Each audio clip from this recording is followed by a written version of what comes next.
Good evening, everyone, and welcome. Thank you for coming to visit the Ford Presidential Library on such a beautiful, finally spring evening.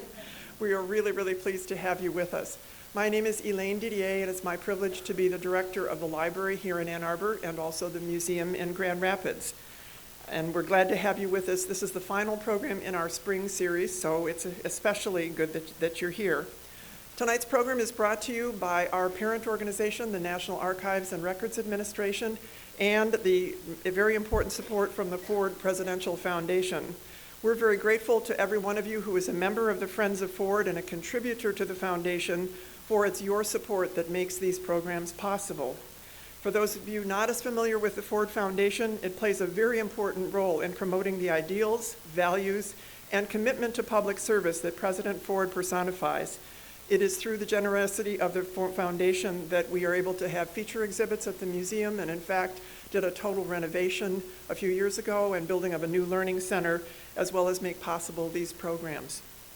Tonight we have a couple of special guests who are Ford Foundation trustees, current and past. We have the University of Michigan President Mark Schlissel with us tonight.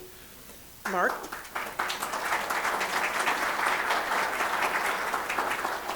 And also Tom Kuiper, a former professor of law who's a past trustee. Tom's somewhere in the audience lurking out, but Tom, it's good to have you here with us as well.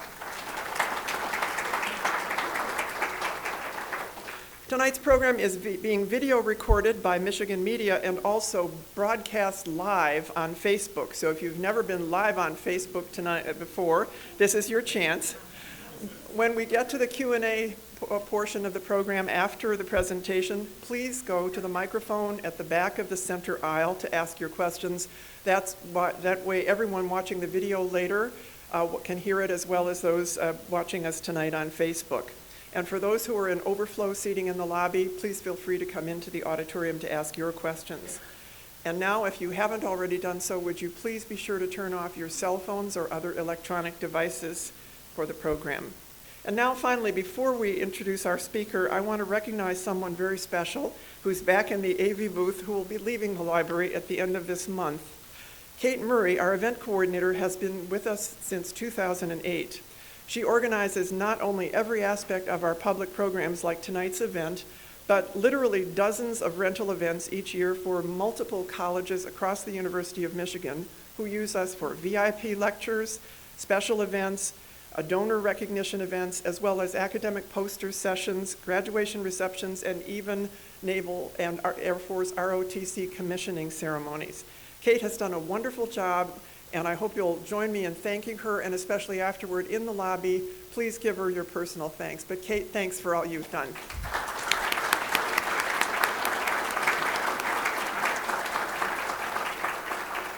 And now let me turn the microphone over to my counterpart at the Ford Presidential Foundation, Joe Calvaruso, the executive director, who will introduce our speaker.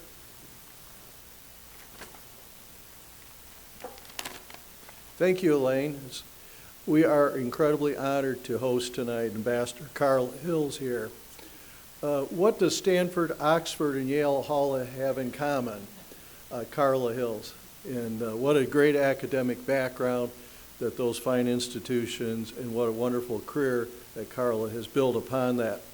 Ambassador Hills has a profound history with President Ford. She was appointed by President Ford as the first woman to serve as the U.S. Secretary of Housing and Urban Development. Probably more surprising, though, is she was the only third woman to serve on the cabinet. So congratulations for helping pave the way to that. Carla previously served President Ford as a U.S. Assistant Attorney General in the Civil Division at the U.S. Department of Justice, along with our former trustee, Professor Kuiper. Learned tonight that he served with Carla over there. Ambassador Hills is a dedicated and active trustee and member of the executive committee at the Ford Foundation. She always adds key insight to any issue, and she supports to get the job done in a timely and efficient manner. The Foundation and Ford family awarded Carla President Ford's Medal for Distinguished Public Service in 2008. This award honors individuals who serve the public's good in the private and public sector. On a visit in 2017 to Grand Rapids, she received an additional honor, Colonel Ralph W. Hounstein's Fellowship Award, Grand Valley State University's highest award, which honors and distinguishes individuals that have shaped our country's history and provided leadership in the world. She joined the ranks of President Ford posthumously in receiving this award, Lieutenant General Brett Scowcroft, Secretary Madeleine Albright, and Secretary James Baker in receiving that award. Ambassador Hill is currently Chair and Chief Executive Officer of Hills & Company, advising on investment, trade, commercial diplomacy, and risk abroad. She works at the highest level in establishing commerce around the world in government advising. Tonight she speaks on why trade matters. Let's give Carla Hills a warm welcome to Grand Rapids, or Ann Arbor. I remember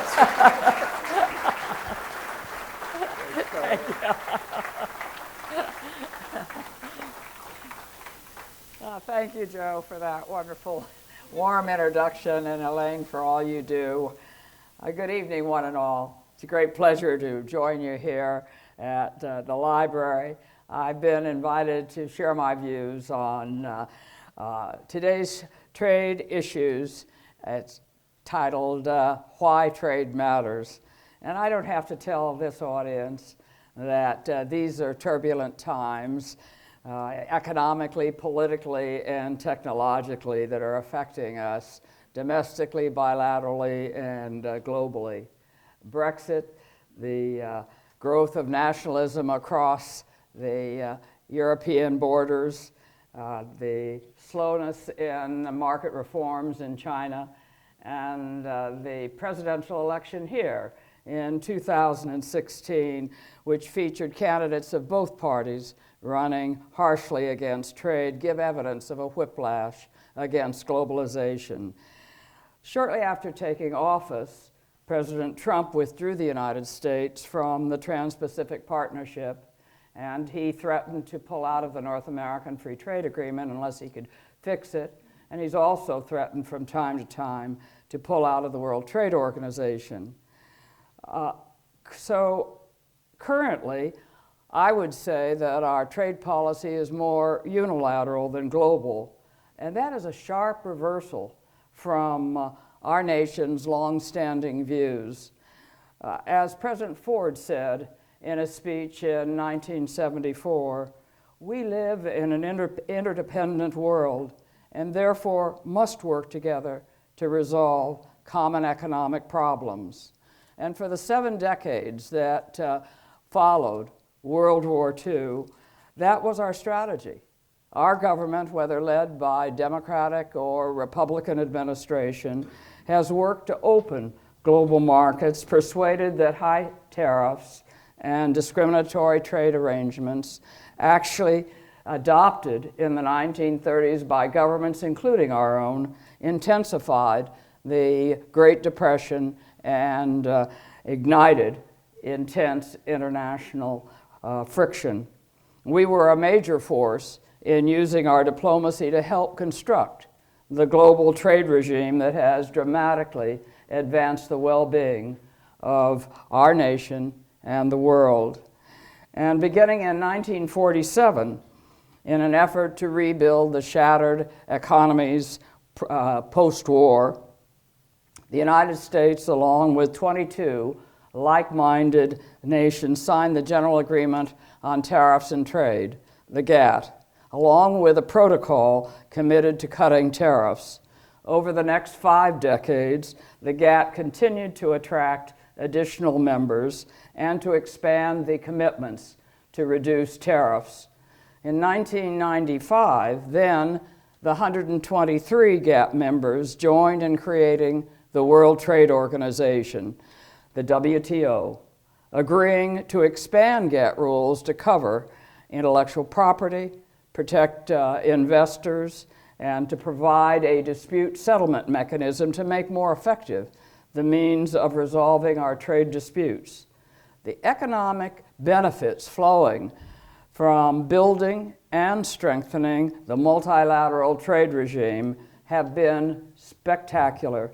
According to calculations by the Peterson Institute for International Economics, Since 1950, the increase in America's GDP has been more than $2 trillion, and our allies have gained as well as a result of expanding international trade and international investment. But the benefits were not limited to advanced economies.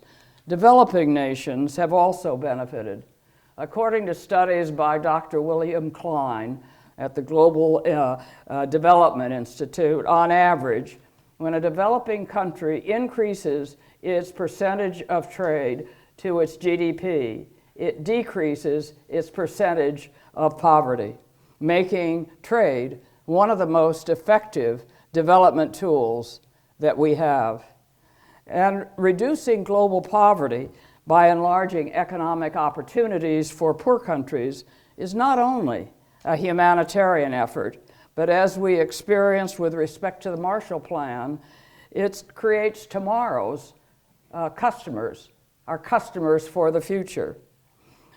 Also, enlarging economic opportunities for poor countries contributes to our global security. For when impoverished nations lack the resources to enforce their laws and seal their borders, they become havens too often for international crime and terrorism. And when developing countries agree to a set of internationally adopted trade rules supported by a dispute settlement mechanism, it encourages at home their adoption of rule of law and transparency, further strengthening global security. And last but not least, strong economic engagement across borders builds bonds, builds global partnerships that are necessary to deal with today's challenges that range from pandemics to climate change and much more. So we need to keep these benefits in mind as we address our crowded and complex trade agenda, which includes resolving our differences with China, securing approval of the U.S., Canada, Mexico agreement, the USMCA, that seeks to modernize the North American Free Trade Agreement, and negotiating separate trade agreements with Japan, the European Union, and possibly the UK, Britain, depending on the outcome of Brexit. In the headlines is our negotiations with China, which technically is not a negotiation of a trade agreement, but rather an effort to resolve a set of grievances, such as restrictions on inward investment, theft of intellectual property, inadequate protection of our patents, and unfair preferences given to state-owned enterprises. Last year, instead of bringing our complaint to the WTO, and I think our complaints, I will say, were legitimate, we decided to proceed unilaterally, and we imposed a 10% tariff on $200 billion worth of Chinese exports. China reciprocated by placing tariffs on $110 billion of our exports to them. Both sets of tariffs have adversely affected a number of our economic sectors, particularly agriculture and manufacturing. Far better, in my view, would have been to join with our allies, the European Union, Canada, Japan, and South Korea, all of which shared our complaints. As a group representing more than half of global GDP, we would have had far more leverage in persuading China that it must abide by its WTO commitments not to discriminate and to provide national treatment to foreign entrepreneurs. Serious bilateral negotiations with China began in January, and 10 days ago, our hopes were very high that we were close to resolving our differences. The two sides met in Beijing in the first week of May, and then Li He, The Chinese lead negotiator and his team came to Washington last week. However, in what we had hoped to be the final round of our negotiations, differences emerged over changes that China sought in the draft outline agreement, which our team took as backtracking. In reaction, the president immediately ordered that our existing 10% tariffs on $200 billion worth of Chinese imports be raised to 25% and threatened 25% tariffs on all remaining $325 billion of what we buy from China. And of course, China responded stating it would raise tariffs on $60 billion worth of U.S. exports starting June 1. And yesterday, the president told the press that he hadn't decided when or how to put the tariffs on all of China's exports.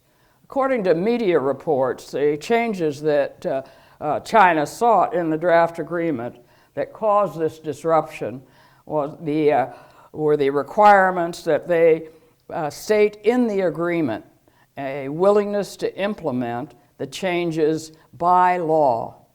Legislation was required.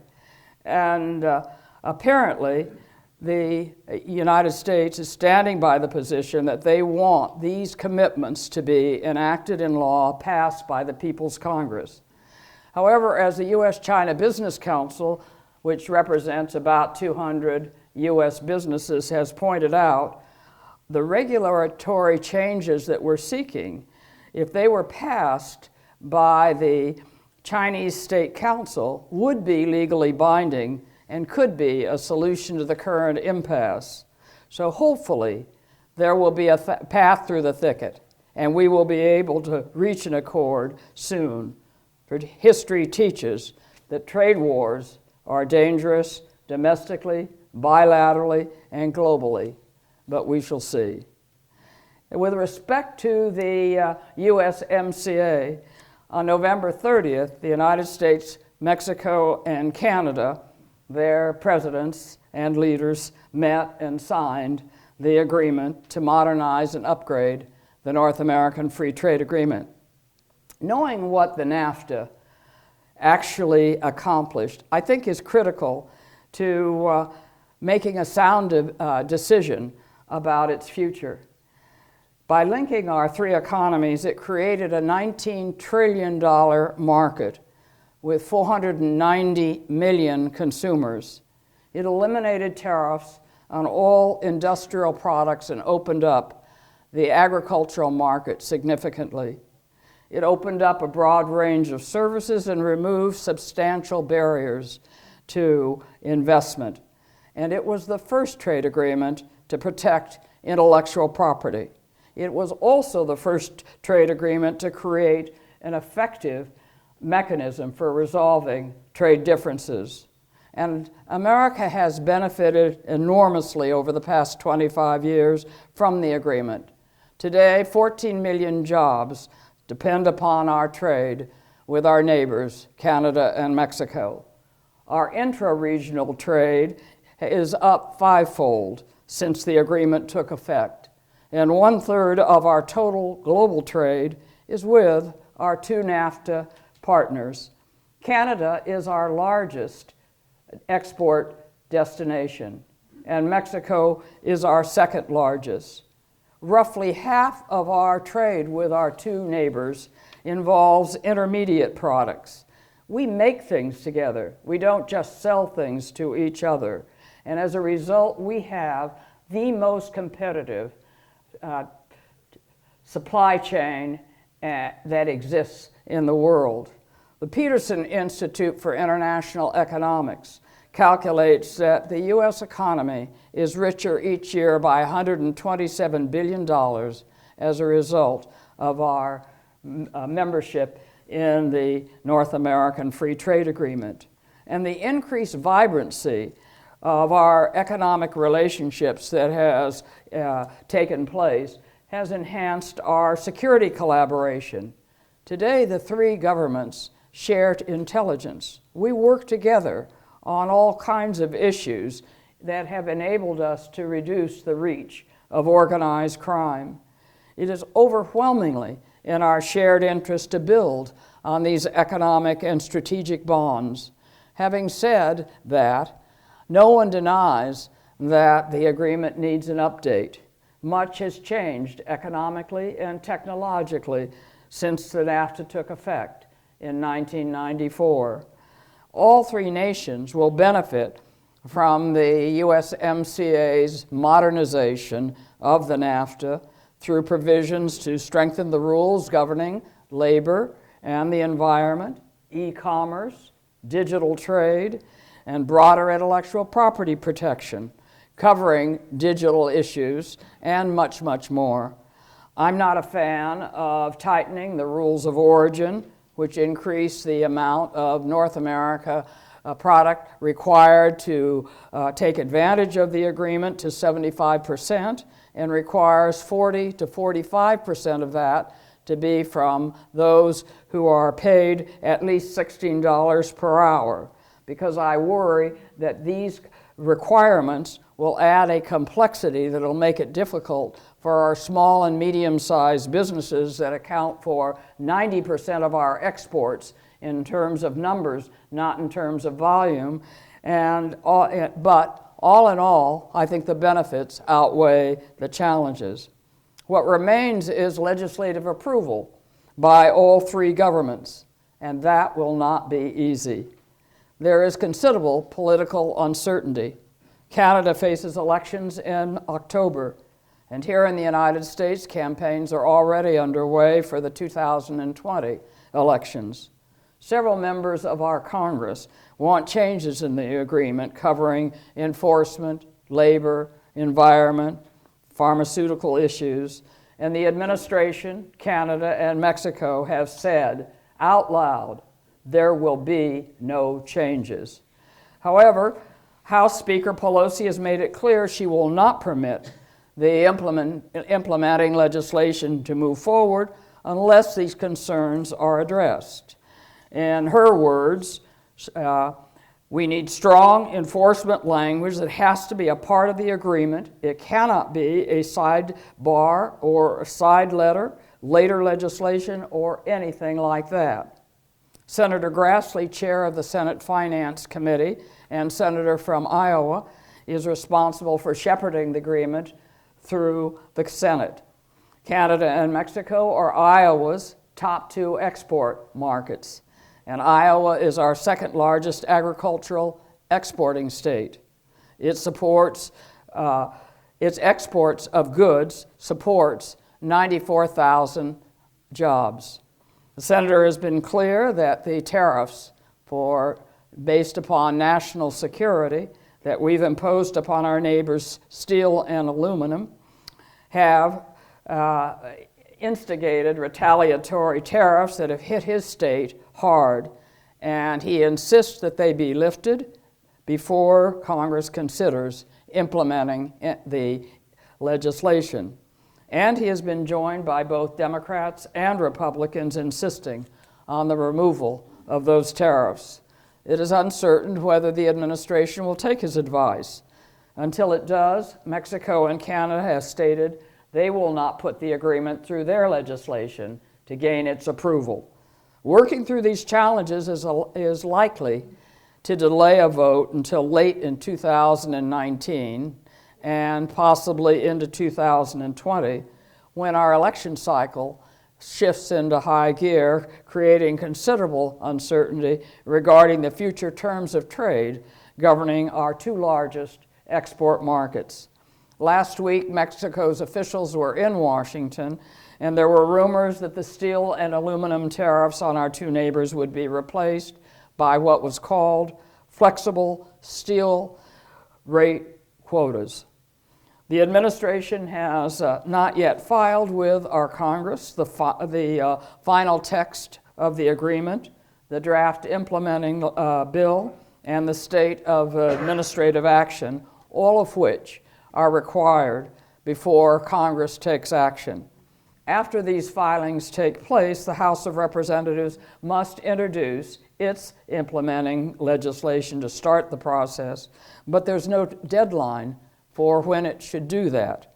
So I expect the uncertainty to persist for some period of time. The administration has 3 other trade agreements on its agenda. This past October, as required by the Trade Promotion Authority, it filed its intent to negotiate a separate agreement with Japan and won a separate agreement with the European Union and with the United Kingdom. It filed its negotiating objectives, which are required, regarding the Japanese negotiation in December, in January with respect to the European Union, and in February with respect to with Britain. With respect to Japan, our stated top negotiating objective is to improve the U.S. trade balance and to reduce the trade deficit. In 2018, we had a goods deficit with Japan of $67.6 billion and a small surplus in services. Today, as a result of our withdrawal from the Trans-Pacific Partnership, our entrepreneurs and investors do not enjoy the preferential access to Japan's market that entrepreneurs from the 10 signatory states enjoy. In addition, Japan has entered into a number of economic partnership agreements, including recently one with the European Union that provides preferential access to European entrepreneurs that ours do not have. And as a result, at the beginning of this year, when Tokyo began implementing this agreement, or these agreements, I should say, the U.S. entrepreneurs have steadily lost market share. These competitive disadvantages matter because Japan is the world's 3rd largest economy, our 4th largest trading partner, and our 4th largest investment partner. Key issues that we need to address with Japan include greater market access on motor vehicles and on agricultural products, both of which will be highly sensitive in Japan. Japan politically faces upper house elections in July. The administration has indicated that it would not put threatened auto tariffs on Japan while the negotiations were ongoing, but it maintains the threat. Currently, Japan does sell more autos into the United States than the United States sells there. Rumor has it that the administration will insist on quotas, which would raise a number of political problems here, there, and globally. Also, Japan's agricultural market is quite protected.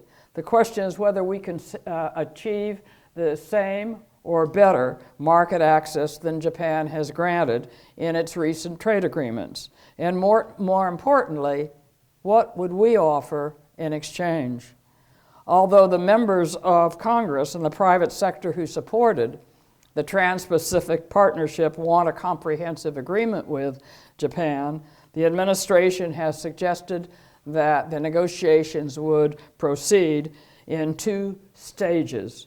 President Trump has stated that the 2 sides could reach, in his words, a fast, small first deal on issues that do not require congressional approval in time for his visit to Japan. And he's scheduled for a state visit to meet Japan's new emperor in late May and to travel to Osaka for the G20 meeting in late June. The strategy raises a number of political issues on both sides. So again, we shall see.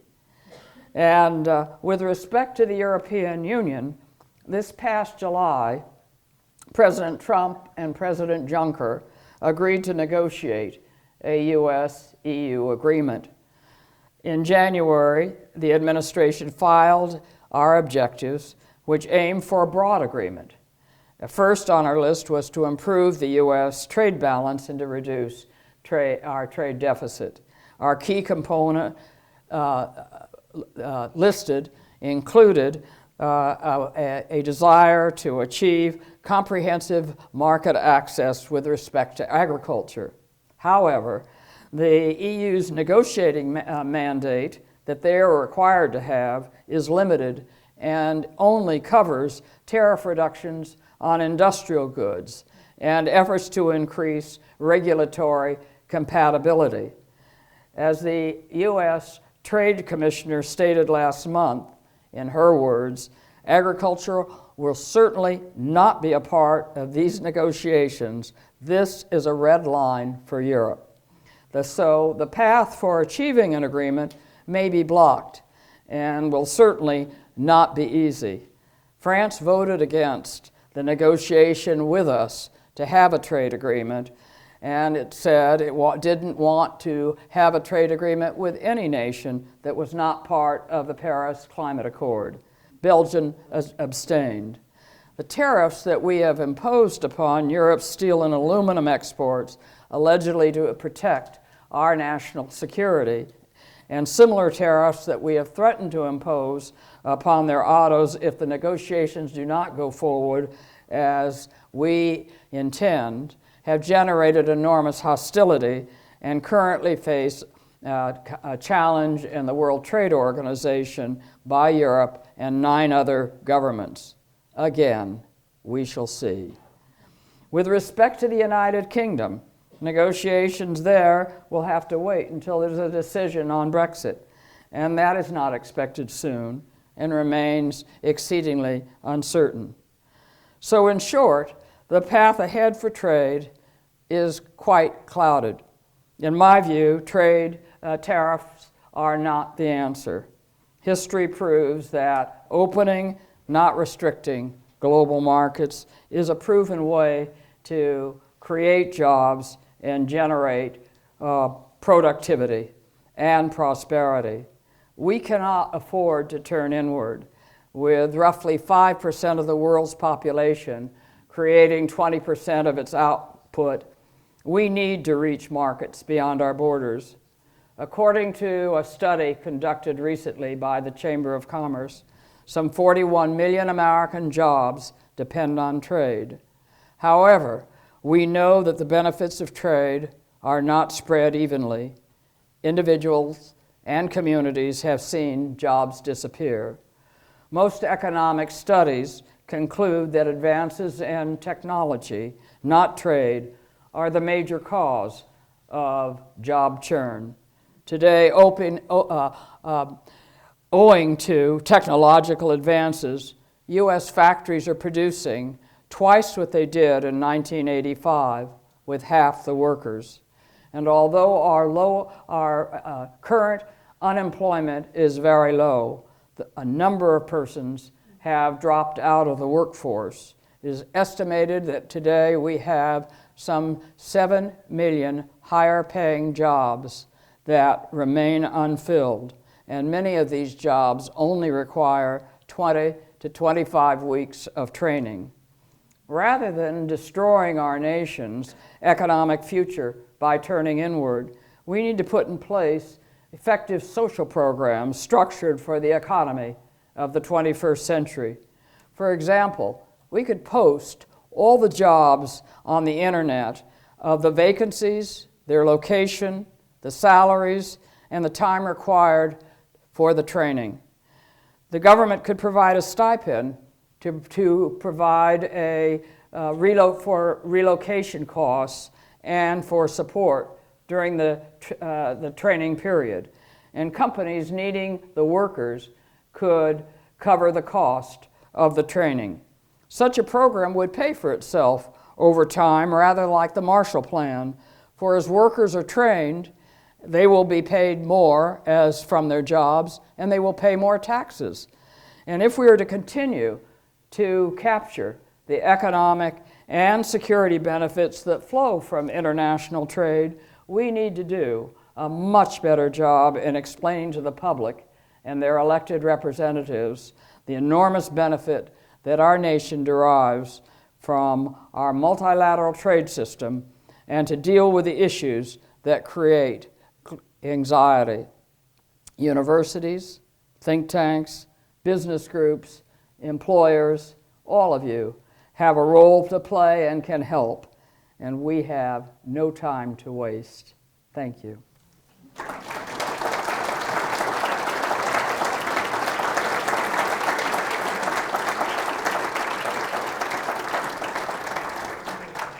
So if there are questions, I am willing. Question? Yes. Well, why don't you come up here? It's shorter. Just speak into the mic. You went to split your stipend. But I was wondering, would we have the same problems that Tokyo had? We remained in the TPP. You know what I mean? Didn't I withdraw from Beautiful question. that? Okay, thank you. I'll let it go at that because I stumbled over the next couple. No. I'll tell you, we concluded the TPP, which opened up the agricultural market and a lot of other sectors. And we did so and got through the political thicket, because when you have 12 people on the table and number one puts this on, I will pay, and you want it, but you didn't have to pay for it. Number two puts something on the table that I want, and I didn't have to pay for it. Number three puts something on the table. You get much more when you have a group around the table than when you just are negotiating one by one. And it took 6 years to negotiate the TPP. We had an agreement that people were just so happy with. So it granted what we are seeking today. If you read carefully the U.S. MCA, all the new provisions in it have been plucked from the TPP. So that was the modernization.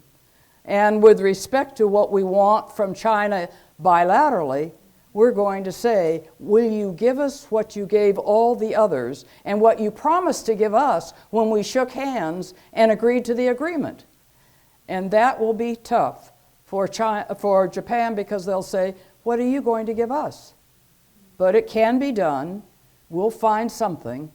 But again, globalization and plurilateral agreements work better than the bilateral and tariffs. Such a knowledgeable crowd. Another question. Sure. Come on up. Do you expect more? Do you expect to have the election of a moderate leftist government in Mexico? Do you have any issues with The question is, do I expect a moderate approach from AMLO, who is the new president? Yeah, he's a moderate leftist as compared to the government we just dealt with for setting up the negotiations so far. You've got a new administration that took effect this year in Mexico. Right. And President Obrador's party took over both houses. So he's in a very strong position politically. He has agreed to the agreement. He let his predecessor sign it because he did not want to have to sign it. But he is in favor of the provisions, including the labor provision, because he campaigned on opening up and improving labor provisions for Mexican workers. So I don't think that Mexico will have a problem.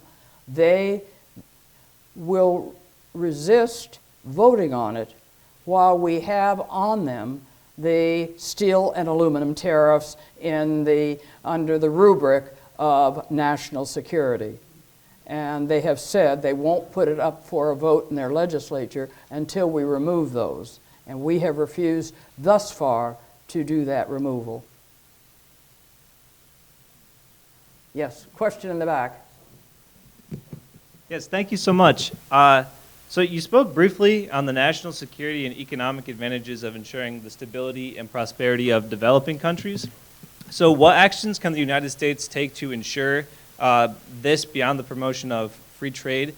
And should the United States make it a priority to ensure equitable development, so making sure that economic benefits go to the whole population and making sure that we see human development gains as well as aggregate economic gains? Thank you. Well, the question, as I interpret it, is that how does the U.S. ensure that poorer countries, developing countries, benefit from trade agreements? And that's what the GATT, by reducing the trade barriers, which would permit more trade, and the World Trade Organization sought to do. And it does still give developing countries preferential treatment with respect to a whole range of issues. But there's no question that if you have high tariffs, as we do, on some poorer countries, their trade is going to be lower. If their trade is lower, their poverty will be higher. And so what we need to do is to get the tariffs down repeatedly, and we have concentrated quite definitely on the things that are brought to our attention by the developed world rather than the developing world. But the WTO is one path that has greatly advantaged rich and poor alike. Yes, question. The present administration, with regard to the China tariffs, is saying it's not going to cost us anything. China's going to pay for it. Would you comment on that? Well, a lot of you took economics,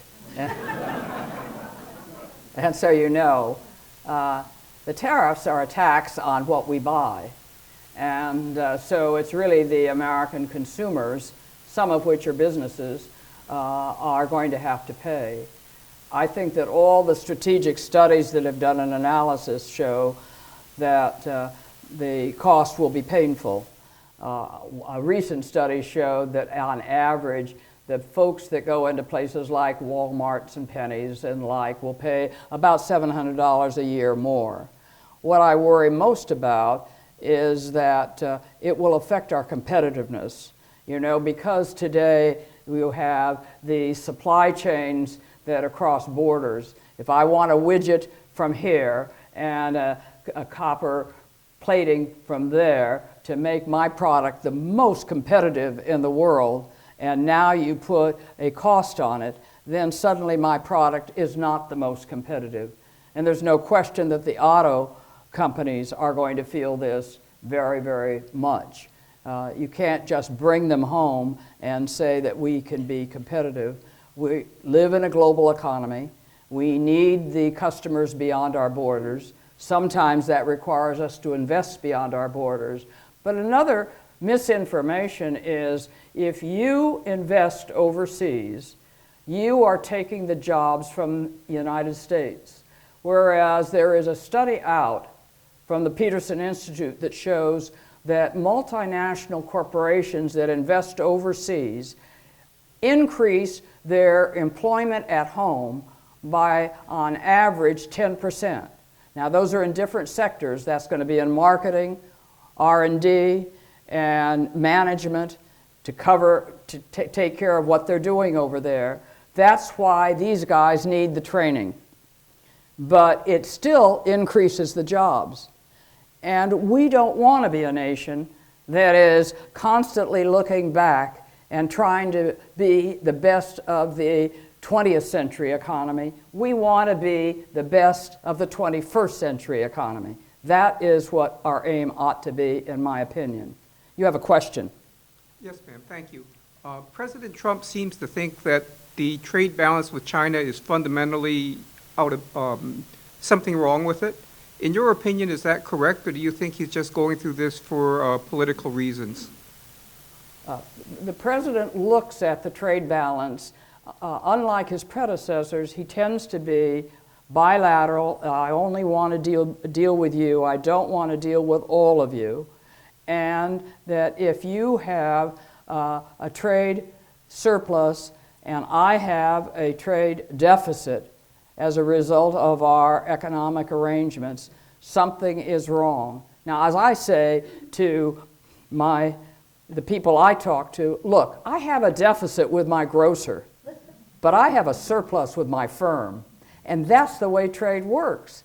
We will have deficits with those that where we need to buy things that we no longer make. Maybe it's cheap tennis shoes, maybe it's T-shirts.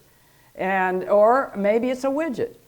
But we want to be competitive so that we have a growing GDP, and then we want to spread the gains that we get more evenly. That should be our great thrust of our policy, in my opinion. Now, we do have a deficit, a big deficit. The biggest deficit that we have is with China. But some of the reasons we have that are because of our grievances with China, most of which I agree with the administration. My disagreement comes from the strategy or the method that we use to try to fix the problem.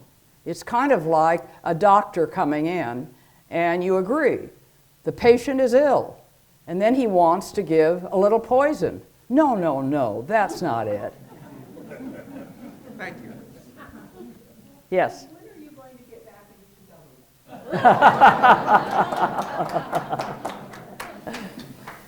government? You're a diplomat. We need you in North Korea. Hi, yeah, can you speculate what you think it would be like to be U.S. trade representative in a world of Twitter? In a world of? In the world of Twitter, where you're trying to work negotiations, like Robert Lighthizer is right now. You're trying to work with the folks, and every other day you hear that the person you're negotiating with is manipulating currency, or they're doing something. Some out-of-the-blue comment is made while you're trying to work the details of these trade negotiations.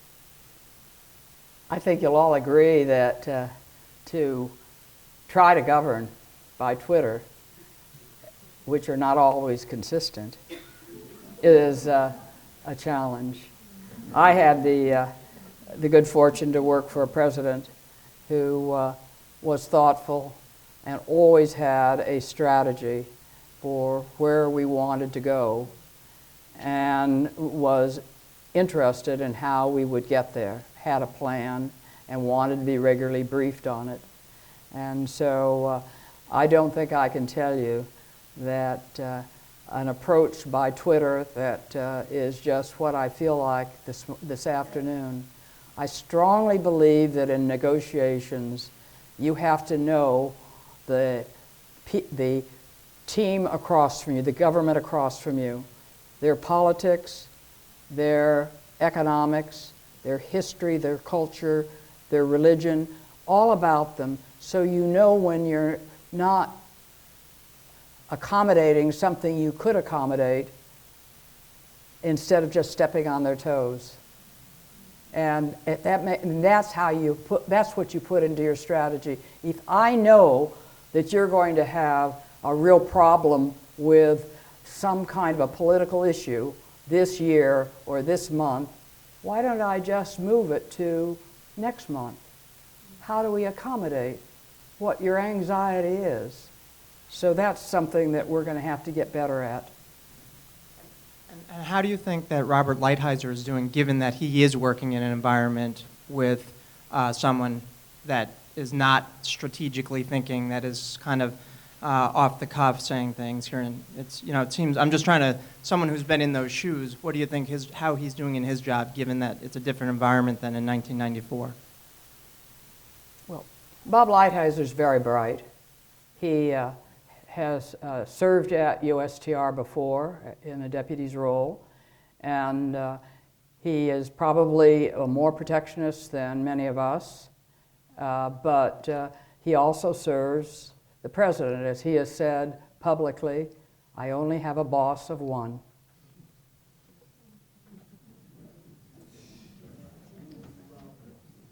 Thank you for a very interesting talk. Can you help me understand? If we could snap our fingers and have complete success in our current negotiations with China, and we resolved our intellectual property problems and our access to their markets, how much would it change our current imbalance of trade?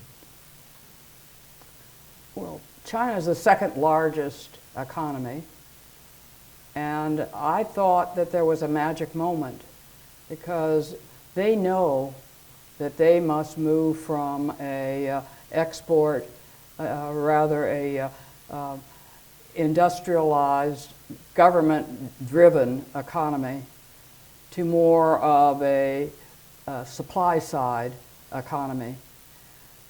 They have funneled state credit to these state-owned enterprises that are actually losing money and producing more than they need in sectors like steel, cement, aluminum, and which have created a dislocation in the global market that has also cost them money. If you look at the statistics of their private sector, they are producing the productivity and creating the jobs, but they're starved for credit. So this is the moment when, if China were to adopt some of the things that we're urging upon them, would actually be in their best interest. They want to move upscale in technology. Well, protect intellectual property. You don't get entrepreneurs to work around the clock without protecting the intellectual property. If you want to slow down the waste of credit going to state-owned enterprises, stop funneling as much money and start working, slowly laying off those workers. I can understand they don't want to put 10 million workers on the street overnight, but start working with a reduction of the credit that is being wasted putting in that department, and make credit available to the small and medium-sized businesses that pay taxes and create jobs. So yes, I do think that there's an opportunity to have a win-win situation. It won't be easy, but trade negotiations and strategic negotiations, because our negotiation with China is not trade. This is a strategic negotiation. How are we doing on time? One more question. Can I ask a two-part question? I had one hand, one more. Ambassador, are you familiar with the biography of you on Wikipedia? Are you okay with that? I came across something in Wikipedia that you had promoted a program on building a North American community back in 2005. I'm wondering what became of that in terms of what was implemented. Was anything implemented under NAFTA? And let me sneak in the second thing. As long I don't understand your first one. My first question? Okay. There was a program, it says that you, while you were on the task force, you participated in a task force on the future of North America in 2005. That may be George Schultz's group that he created at the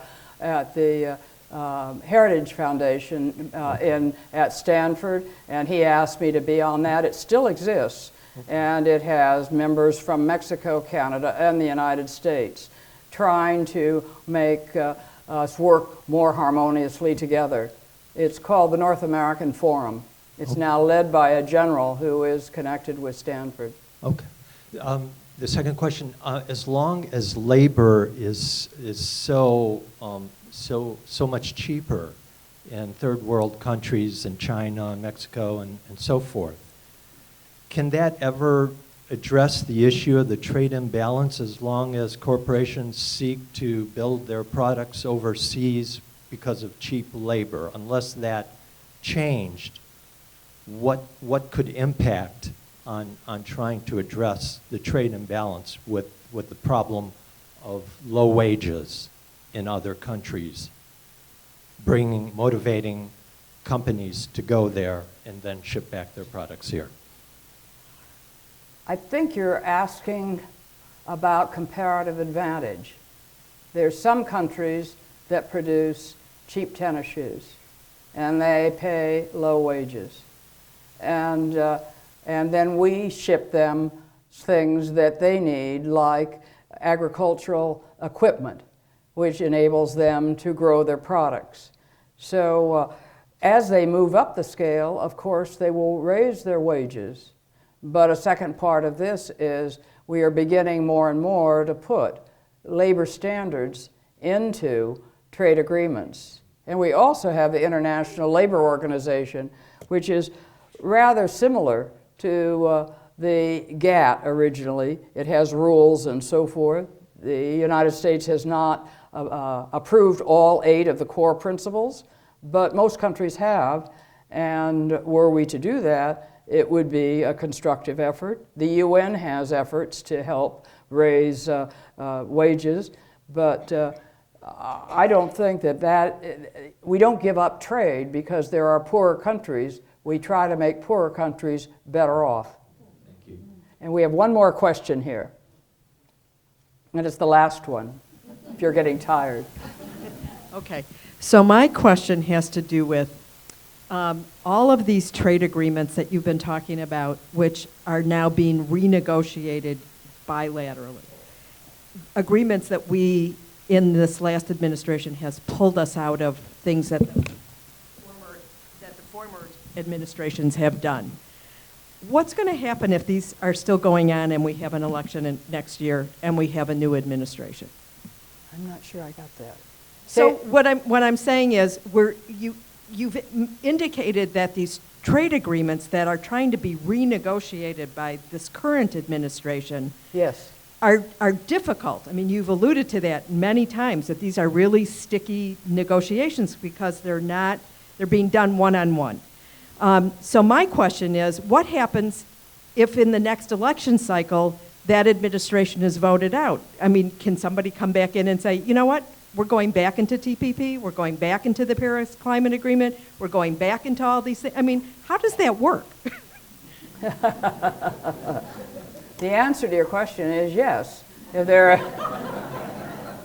is a new administration that puts high on its priorities the agreements that we have turned our back on now, and can get political support in Congress and in among the electing population, yes, they could go back. I mean, the hope is always in the press that we will at some point see the benefits of rejoining the Trans-Pacific Partnership. One of the difficulties is if when you step out, what do you have to pay to get back in? So we can't undo the past, but we can improve the future, and I know you all will. So thank you.